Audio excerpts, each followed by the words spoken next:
One of the aims of your book is to give defense to the notion of penal substitution. And I wanted to ask, why do you think that doctrine is so controversial? Because it seems to me that people really get concerned about this. And I want to read about an older quote. This is from George Smeaton. He said this all the way back in 1870.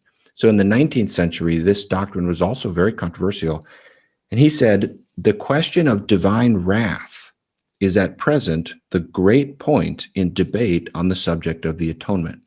And I'm curious, do you think that a discomfort with the idea of divine wrath is still a major factor in why penal substitution and other related objective models of the atonement can be so controversial? Or what do you think is causing this to be so controversial?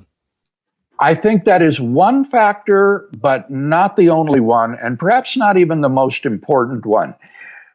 Smeaton wrote during the heyday of classical liberal theology, and the emphasis of liberal theology was that God doesn't need to be reconciled to human beings. God stands with open arms, ready to forgive and to embrace. Rather, it is human beings that need to be reconciled to God.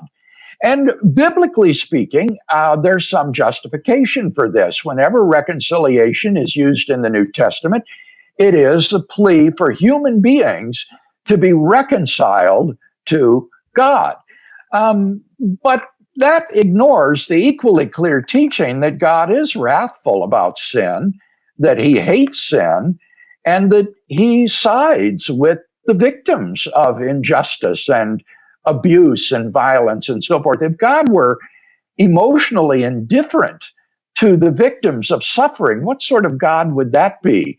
And I think that the contemporary aversion to divine wrath is the lingering vestige of classical liberal theology. I think that although liberal theology has been largely eclipsed, that is one of its central elements that has persisted today, so that theologians think that reconciliation needs to come entirely from the human side and nothing from the divine side. And so the wrath of God is denied, despite the good biblical teaching on that.